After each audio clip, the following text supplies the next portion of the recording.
তো হ্যালো বন্ধুরা, তোমরা সবাই কেমন আছো? আশা করি সবাই ভালো আছো। তো আজকে আমরা শিখবো যে কিভাবে আমরা ফেসবুক পেজ, ধরো তোমরা কোনো ভুলবশত কোনো একটা পেজ খুলেছো, সেই পেজটা কিভাবে ডিলিট করবে। তো চলো দেখে নিই। তো তার জন্য আমাদের ফার্স্টে ফেসবুক ওপেন করে নিতে হবে। তারপর তোমাদের যেই পেজটা তোমরা ডিলিট করবে সেটা তোমাদের সিলেক্ট করে নিতে হবে। আমি যেহেতু সিলেক্ট করে নিয়েছি, আমাকে আর সিলেক্ট করতে হবে না। তো তারপর সিম্পলি আমাদের এরকম একটা ফেসবুক ওপেন করার পর এরকম একটা ইন্টারফেস দেখাবে। তো দেখানোর পর আমাদের এই যে এইখানে যে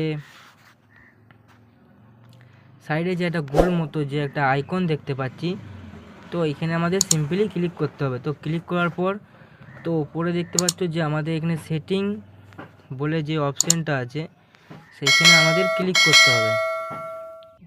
তো এইখানে ক্লিক করার পর তো এরকম একটা ইন্টারফেস আসবে। এরকম একটা ইন্টারফেস তোমরা দেখতে পাবে। তো এইখান থেকে আমাদের একটু উপর দিকে স্ক্রল করতে হবে। তো স্ক্রল করার পরে খানিকটা স্ক্রল করার পরে তো এইখানে দেখতে পাবে যে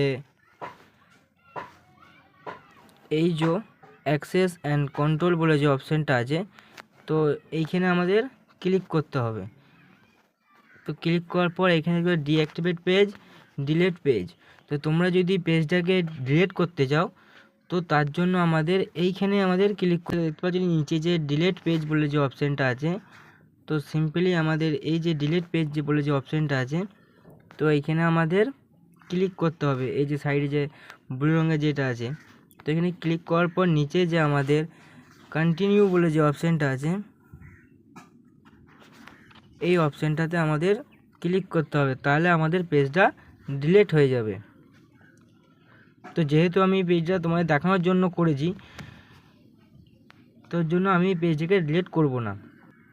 তো বন্ধুরা, তোমাদের এই ভিডিওটা কেমন লাগলো? আশা করি খুব ভালো লেগেছে। তো এরকম নিত্য নতুন ভিডিও পাওয়ার জন্য চ্যানেলটাকে সাবস্ক্রাইব এবং লাইক করে পাশে থেকো। বেল আইকনটা ক্লিক করে পাশে থেকো, যাতে এরকম নিত্য নতুন ভিডিও সবার প্রথমে পাওয়ার জন্য। তো চ্যানেলটাকে লাইক, সাবস্ক্রাইব এবং বেল আইকনটা ক্লিক করে রেখে দিও, যাতে এরকম নিত্য নতুন ভিডিও পাওয়ার জন্য। তো দেখা হচ্ছে বন্ধুরা নেক্সট ভিডিওতে।